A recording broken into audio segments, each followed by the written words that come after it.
Assalamu alaikum. Today we are study about chapter 16. Chapter 16 is digestion and absorption. Food is one of the basic requirements of all living organisms.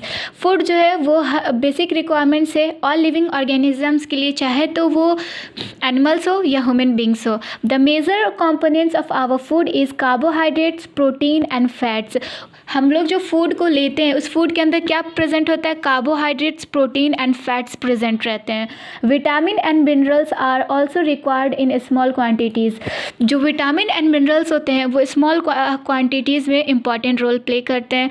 But carbohydrates, protein and fat सबसे ज़्यादा खाना में पाया जाता है, इसलिए हम लोग खाना को लेते हैं, फूड को लेते हैं. Food provide energy and organic material for growth and repair of tissue. Food हम लोग क्यों खाना हम लोग किस लिए खाते हैं? एनर्जी के लिए. और एनर्जी से हम लोग को क्या मिलता है? हम लोग जानते हैं कि एनर्जी का डेफिनेशन क्या होता है? Ability to do work is called energy. तो जो हम लोग फूड को इंटेक करते हैं उससे हमें क्या मिलती है? एनर्जी मिलती है. और जो एनर्जी है वो क्या करता है? वो फूड से मिलता है. और जो एनर्जी मिलता है उससे हम लोग का क्या होता है? ग्रोथ होता है, टिश्यू रिपेयर होता है. The water we take in play an important role in metabolic process. और इसके अलावा वाटर, पानी भी बहुत इंपॉर्टेंट रोल प्ले करता है हमारे मेटाबॉलिक प्रोसेस को होने में, क्योंकि हमारे बॉडी में मैक्सिमम क्या चाहिए? मिनरल्स चाहिए, वाटर चाहिए. वाटर के अंदर क्या रहते हैं? मिनरल्स रहते हैं जो मेटाबॉलिक प्रोसेस को ईजिली करा पाते हैं. And also prevent dehydration of the body.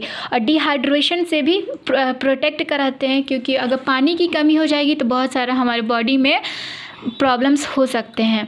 Bio macromolecules in food can not be utilise by our body in the original form. सबसे पहले दो टर्म का समझना ज़रूरी है. एक है माइक्रोमॉलिक्यूल और एक है मैक्रोमॉलिक्यूल्स. तो माइक्रो क्या होता है? सबसे पहले तो आप लोगों को पता होगा कि माइक्रो ऑर्गेनिजम्स. तो माइक्रो ऑर्गेनिजम्स का डेफिनेशन क्या है? The organism which can not be visible by our naked eye is called a micro organisms. वो ऑर्गेनिज्म जो हमारे नेकेड आई से विजिबल नहीं रहते उसे हम माइक्रो ऑर्गेनिजम्स कहते हैं. ठीक उसी तरह यहाँ पे micro means small and the macro means large. कोई भी चीज़ अगर लार्ज रहे तो उसको हम लोग मैक्रो मॉलिक्यूल्स कहते हैं, जो छोटा रहे उसको हम लोग माइक्रो कहते हैं. तो जो हम लोग फूड लेते हैं, जैसे कि एक हम लोग रोटी का एक बाइट लेते हैं तो वो क्या रहता है? वो मैक्रो रहता है, वो बड़ा पीस रहता है ना. देन हम उसको अपने माउथ के अंदर लेते हैं तो हमारा टीथ के हेल्प से वो क्या होता है? च्यूइंग होता है. देन वो स्मॉल मॉलिक्यूल्स में, स्मॉल पार्टिकल्स में कन्वर्ट हो जाता है. And food can not be utilise by our body original form. तो यहाँ पे क्या बोल रहा है कि जो बड़े पीसेज हैं, ऐसा तो नहीं है कि हम लोग जो चावल लेते हैं उसको डायरेक्ट हम स्वेल कर जाते हैं और वो डाइजेस्ट हो जाता है. ऐसा नहीं है. उसको हम लोग पहले दांत से अच्छे से चबाते हैं, फिर उसको हम लोग स्वेल करते हैं. तो यही बोल रहा है कि जो मैक्रोमॉलिक्यूल्स है वो यूटिलाइज नहीं होता है ओरिजिनल फॉर्म में. They have to be broken down और converted into a simple substance in the digestive system.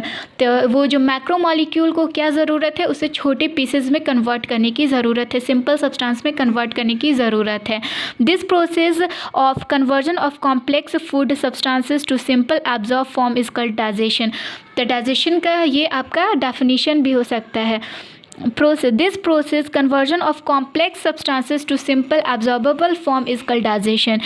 Is carried out by our digestive system by mechanical and biochemical methods. Generally, organization of the human digestive system is shown in figure 16.1. मतलब इसका मतलब ये है कि ये जो simple complex food simple substance में convert हो रहा है, तो उसके वजह से वो किसके वजह से हो पा रहा है? तो डाइजेस्टिव सिस्टम की वजह से हो पा रहा है. और digestive system, the human digestive system consist of alimentary canal and the associated glands. मतलब जो ह्यूमन डाइजेस्टिव सिस्टम है उसको हम लोग कब कह सकते हैं कि ये ह्यूमन डाइजेस्टिव सिस्टम है? जब उसके अंदर alimentary canal as well as glands भी प्रेजेंट हो. जैसे कि आप देख सकते हैं इस फिगर में, इसमें माउथ है, liver, small intestine, large intestine, सारी चीज़ें. लेकिन अगर आप ही बताइए ये डाइजेस्टिव सिस्टम है, मतलब कि माउथ टू एनस तक ये सारा पार्ट प्रेजेंट है. बट अगर ग्लैंड्स ही प्रेजेंट नहीं होंगे तो क्या होगा? ग्लैंड्स प्रेजेंट नहीं होगा तो डाइजेशन नहीं हो पाएगा. जब फूड का डाइजेशन ही नहीं हो पाएगा तो फिर हम इसको कैसे कह सकते हैं कि ये डाइजेस्टिव सिस्टम है? जब इसके अंदर पूरा पार्ट रहे डाइजेस्टिव सिस्टम का, इसके साथ साथ ग्लैंड्स भी रहें, तब उसे हम क्या कहेंगे कि ये है डाइजेस्टिव सिस्टम.